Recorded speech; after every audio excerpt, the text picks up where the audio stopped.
नमस्कार विद्यार्थी मित्रांनो, आज झालेल्या बीजगणित पेपरचे प्रश्न उत्तरे सोडून पाहूयात. तत्पूर्वी जर चॅनलला सबस्क्राईब केलं नसेल तर सबस्क्राईब करून घ्या, कारण की यापुढील सर्व पेपरचे व्हिडिओ चॅनलवर उपलब्ध होतील. चला तर मग प्रत्यक्ष सुरुवात करूया. फर्स्ट क्वेश्चन ए. पुढील प्रत्येक उपप्रश्नासाठी 4 पर्यायी उत्तरे दिली आहेत. त्यापैकी अचूक पर्याय निवडून त्याचे वर्णाक्षर लिहा. First question. जीवनावश्यक वस्तूवरील वस्तू व सेवा कराचा दर हा 0% असतो, म्हणून ऑप्शन आहे सी. Question second. खालीलपैकी कोणते समीकरण वर्ग समीकरण नाही? तर ऑप्शन आहे ए, कारण की ए समीकरणाला सोडल्याच्या नंतर त्याला चलाचा घात हा भेटत नाही आणि त्याच्यामुळं तो रेषीय समीकरण आहे. बाकीचे सर्व हे वर्ग समीकरण आहेत. Question third. 4x अधिक 5y बरोबर 19चा आलेख काढण्यासाठी x बरोबर 1 असताना y ची किंमत किती? तर ऑप्शन आहे बी, उत्तर आहे 3. तर या ठिकाणी आपण सूत्रामध्ये x बरोबर 1 घेऊन y ची किंमत काढलेली आहे. Question fourth. 3च्या पहिल्या 5 पटीची बेरीज डॅश डॅश आहे. तर उत्तर आहे 45, कारण की 3चे पहिले 5 पट या सर्वांची बेरीज केली तर उत्तर येतं 45. क्वेश्चन बी. खालील उपप्रश्न सोडवा. फर्स्ट. एका वस्तूवरील CGSTचा दर 9% असेल तर GSTचा दर किती?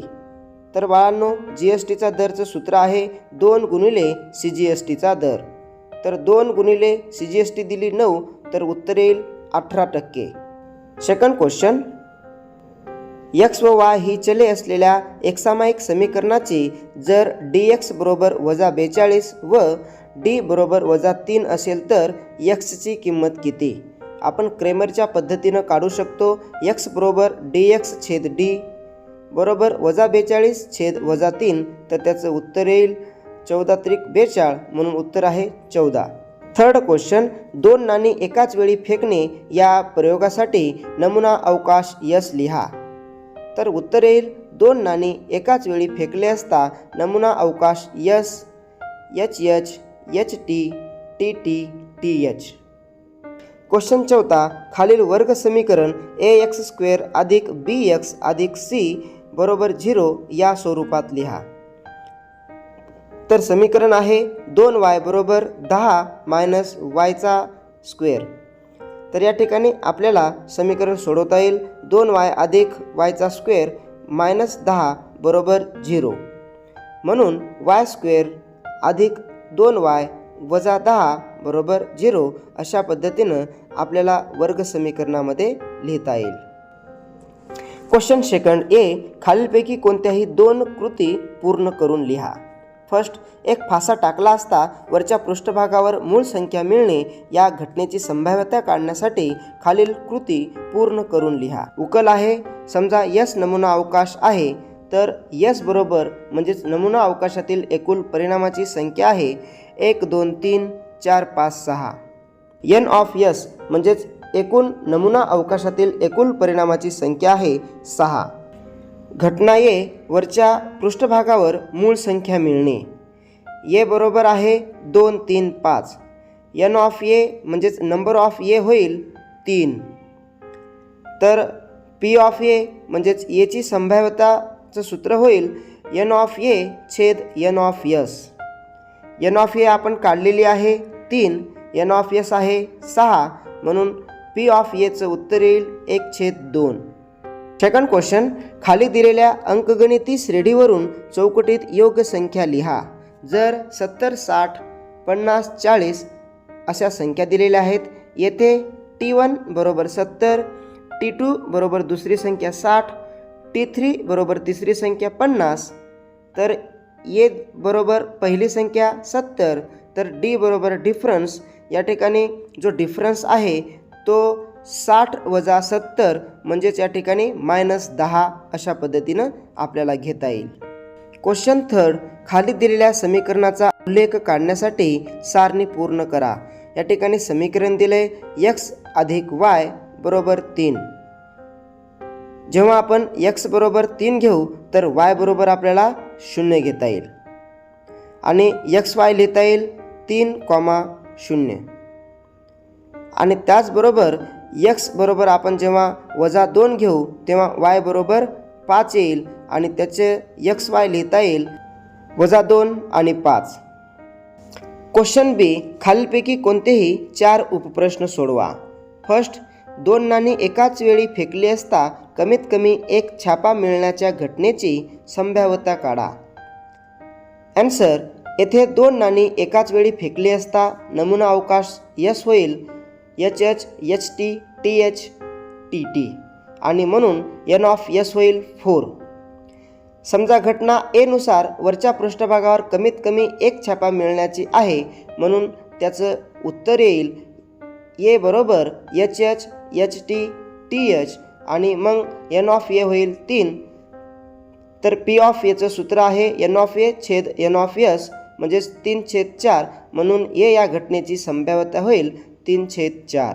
क्वेश्चन सेकंड, खालील एक सामायिक समीकरणे सोडवा. या ठिकाणी दिलेलं समीकरण आहे x अधिक y बरोबर 4. दुसरं समीकरण आहे 2x वजा y बरोबर 2. दोन्ही समीकरणाची या ठिकाणी बेरीज करून उत्तर येईल 3x बरोबर 6. तर x बरोबर येईल 6/3 आणि पुढं x बरोबर येईल 2. आता x बरोबर 2 समीकरण 1 मध्ये ठेवून तर उत्तर येईल y बरोबर 2. म्हणून XY बरोबर 2, 2 ही दिलेल्या एक सामायिक समीकरणाची उकल आहे. क्वेश्चन 3, खालील वर्ग समीकरण अवयव पद्धतीने सोडवा. x² अधिक x वजा 20 बरोबर 0. या ठिकाणी दिलेलं जे वर्ग समीकरण आहे ते अवयव पद्धतीनं सोडवलं आहे. त्याचं उकल संच आहे 4 वजा 5. क्वेश्चन 4, दिलेली अंकगणिती श्रेणी 12, 16, 20, 24 आहे तर या श्रेणीचे 24वे पद काढा. या ठिकाणी दिलेल्या अंकगणितीय श्रेणीवरून 12, 16, 20, 24 हे आपण T1 12, T2 16, T3 20 आणि T4 24 या अंकगणिती श्रेणीच्या n वे पदाच्या सूत्रानुसार Tn बरोबर A अधिक कंसामध्ये n-1 कंसबंद D या सूत्रामध्ये टाकून आपण या श्रेणीचे 24वे पद काढू शकतो. त्याचं उत्तर आहे 104. क्वेश्चन 5, जर समेशन ऑफ XI FI बरोबर 1265 व एकूण प्राप्तांकाची संख्या n आहे तर त्या सांख्यिक माहितीचा मध्य काढा. या ठिकाणी सूत्र आहे समेशन ऑफ FI XI बरोबर 1265 आणि n दिलंय 50. तर मध्याचं सूत्र आहे समेशन ऑफ FI XI छेद n. तर या ठिकाणी सूत्रामध्ये टाकून आपण किंमत काढू शकतो मध्याची. उत्तर येईल 25.3. क्वेश्चन 3 खालीलपैकी कोणतीही एक कृती पूर्ण करून लिहा. फर्स्ट, शिरकर यांनी 50,000 रुपये छापील किमतीचा लॅपटॉप विकत घेण्याचे ठरवले. दुकानदाराने या किमतीवर त्यांना 10% सूट दिली. लॅपटॉपवर वस्तू व सेवा कराचा दर 18% आहे. तर दुकानदाराने आकारलेल्या केंद्राचा कर व राज्याचा कर काढा. शिरकर यांना हा लॅपटॉप किती रुपयांना मिळाला? कृती पूर्ण करायची आहे. उकल आहे सूट बरोबर 50,000 गुणिले 10% म्हणून 50,000चे 10% येईल 5,000 रुपये. लॅपटॉपची करपात्र किंमत आहे 50,000 वजा 5,000 म्हणजेच 45,000 रुपये. GSTचा दर आहे 18%. 18% GST दराने केंद्राचा कर आहे 9%. 45,000 रुपयावर 9% केंद्राचा कर आहे 9/100 गुणिले 45,000. तर त्याचं उत्तर येईल 4,050 रुपये. म्हणून राज्याचा कर आहे 4,050 रुपये. म्हणून आता लॅपटॉपची एकूण किंमत 45,000 अधिक 4,050 अधिक 4,050 बरोबर 53,100 रुपये. क्वेश्चन सेकंड, 5m² अधिक 2m अधिक k बरोबर 0 या वर्ग समीकरणाचे एक मूळ वजा 7/5 असेल तर k ची किंमत काढण्यासाठी खालील कृती पूर्ण करा. उकल आहे 5m² अधिक 2m अधिक के बरोबर 0 या वर्गसमीकरणाचे एक मूळ -7/5 आहे. म्हणून m बरोबर -7/5 ही किंमत वरील वर्गसमीकरणामध्ये ठेवून 5 गुणिले -7/5 चा स्क्वेअर अधिक 2 गुणिले -7/5 अधिक के बरोबर 0. या ठिकाणी 5 गुणिले 7चा वर्ग 49, 5चा वर्ग 25 अधिक 2 गुणिले 7 14/5 अधिक के बरोबर 0. या ठिकाणी एक स्टेप मी वाढवून दिलेली आहे. 49 वजा 14 छेद समान असल्यामुळं 5 अधिक के बरोबर 0. म्हणून त्याच्यानंतर 35/5 अधिक के बरोबर 0 आणि 7×5 म्हणजे 7 अधिक के बरोबर 0. म्हणून के बरोबर येईल -7. बी क्वेश्चन, खालीलपैकी कोणतेही 2 उपप्रश्न सोडवा. फर्स्ट, 2 संख्यामधील फरक 3 असून मोठ्या संख्येची तिप्पट आणि लहान संख्येची दुप्पट यांची बेरीज 19 आहे, तर त्या संख्या शोधा. ॲन्सर, या ठिकाणी समजा मोठी संख्या x व लहान संख्या y मानून दिलेल्या पहिल्या ॲटोनुसार 2 संख्यामधील फरक 3 आहे. म्हणून पहिलं समीकरण होईल x वजा y बरोबर 3. दिलेल्या दुसऱ्या अटीवरून मोठ्या संख्येची तिप्पट आणि लहान संख्येची दुप्पट यांची बेरीज 19 आहे. म्हणून समीकरण येईल 3x अधिक 2y बरोबर 19. येथे समीकरण 1 गुणिले 2 अधिक समीकरण 2 करून या ठिकाणी आपल्याला xची किंमत काढता येईल आणि xची किंमत काढल्याच्या नंतर ते समीकरणामध्ये पहिल्या समीकरणामध्ये ठेवून आपल्याला yची किंमत काढता येईल. म्हणून या ठिकाणी मोठी संख्या ही 5 व लहान संख्या ही 2 मिळेल. क्वेश्चन सेकंड, सचिनने राष्ट्रीय बचत प्रमाणपत्रामध्ये पहिल्या वर्षी 5,000 रुपये, दुसऱ्या वर्षी 7,000 रुपये व तिसऱ्या वर्षी 9,000 रुपये याप्रमाणे रक्कम गुंतवली, तर त्याची 12 वर्षातील एकूण गुंतवणूक किती?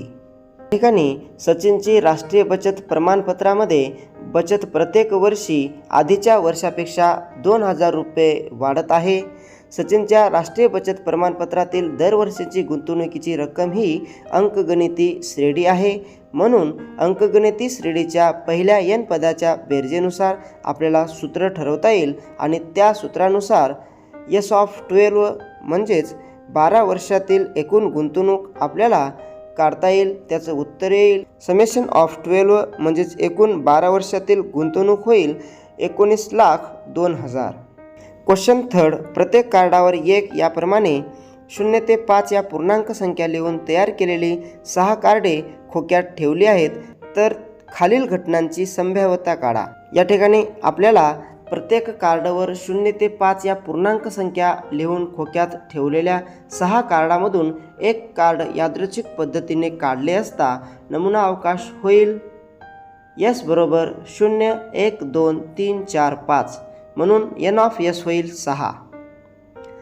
तर पहिलं काढायचं आहे, काढलेल्या कार्डावरील संख्या ही नैसर्गिक संख्या आहे.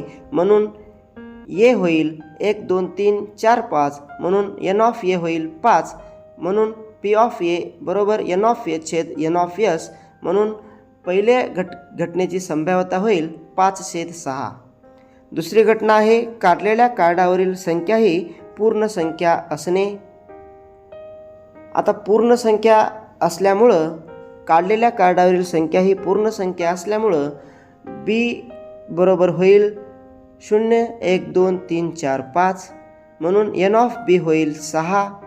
p/b होईल n/b/n/s. म्हणून 6/6 बरोबर 1. म्हणून b या घटनेची संभाव्यता 1 होईल. क्वेश्चन फोर्थ, पुढील सामग्री आयतालेखाद्वारे दर्शवा. या ठिकाणी विद्यार्थ्यांची उंची सेंटीमीटरमध्ये आणि विद्यार्थी संख्या दिलेली आहे आणि अशा पद्धतीनं माहितीच्या आधारे आपण आयतालेख काढू शकतो. क्वेश्चन फोर्थ, खालीलपैकी कोणतेही 2 उपप्रश्न सोडवा. फर्स्ट, एका वर्गसमीकरणाच्या 2 मुळांची बेरीज 7 आणि त्यांच्या घनांची बेरीज 91 आहे, तर ते वर्गसमीकरण कोणते?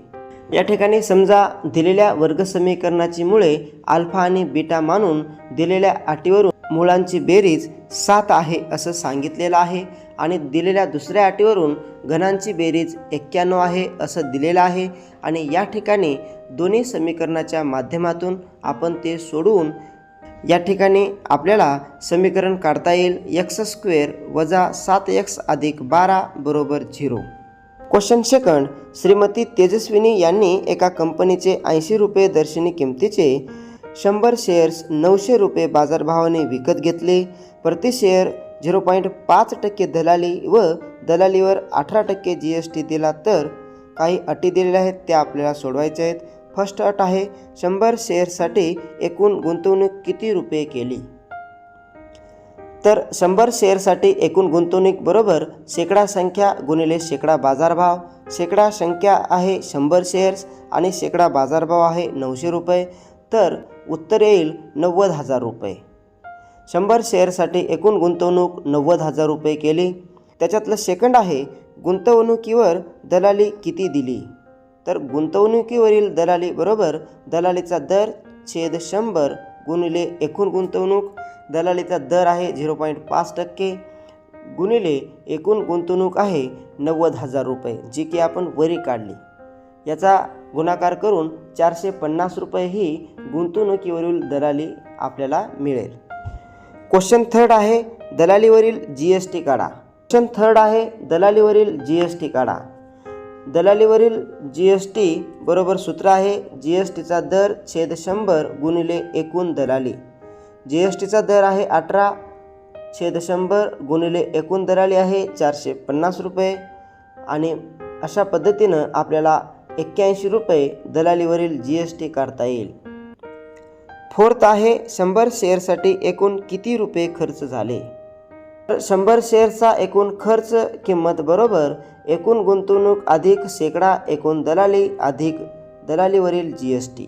तर एकूण गुंतवणूक आहे 90,000 रुपये, शेकडा एकूण दलाली आहे 450 रुपये अधिक दलालीवरील GST आहे 81 रुपये आणि एकूण उत्तर येईल 90,531 रुपये. हे 100 शेअरसाठी एकूण 90,531 रुपये खर्च झाले. क्वेश्चन थर्ड, शाळेतील 105 विद्यार्थ्यांनी पूरग्रस्तांसाठी जमवलेल्या निधीची वारंवारता सारणी दिली आहे. त्यावरून जमा केलेल्या निधीचा मध्यंक काढा. या ठिकाणी दिलेल्या वारंवारता सारणीवरून आपल्याला निधीचा मध्यंक काढता येईल. मध्यंकाच्या सूत्रानुसार या ठिकाणी आपल्याला मध्यंक काढता येईल. क्वेश्चन फिफ्थ, खालीलपैकी कोणताही एक उपप्रश्न सोडवा.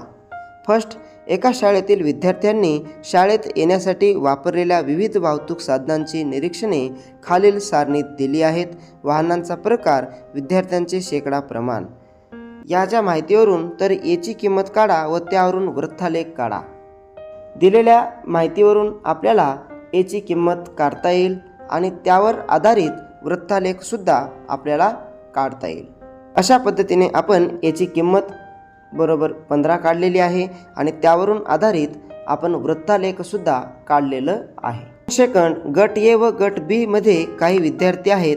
जर गट ए मधील एक विद्यार्थी गट बी मध्ये गेला तर दोन्ही गटातील विद्यार्थी संख्या समान होते. परंतु गट बी मधील विद्यार्थी गट ए मध्ये आल्यास ए गटातील विद्यार्थी संख्या बी गटातील विद्यार्थी संख्येच्या दुप्पट होते. तर प्रत्येक गटातील विद्यार्थी संख्या काढा. या ठिकाणी आपल्याला दिलेल्या माहितीवरून समजा ए गटातील विद्यार्थी संख्या x आणि बी गटातील विद्यार्थी संख्या y मानून आपल्याला दिलेल्या माहितीवरून या ठिकाणी सूत्र बनवता येईल. पहिल्या अटीवरून व दुसऱ्या अटीवरून या ठिकाणी आपल्याला x आणि y ची किंमत काढता येईल. त्यावरून आपल्याला ए गटातील विद्यार्थी संख्या 7 आणि बी गटातील विद्यार्थी संख्या 5 आहे असे दर्शवता येईल. अशा पद्धतीने आज आपण बीजगणितचा पेपरचा पूर्ण अभ्यास केला आहे. जर तुम्हाला व्हिडिओ आवडला तर लाईक, शेअर आणि चॅनलला निश्चित सबस्क्राईब करा. थँक्यू. जय हिंद.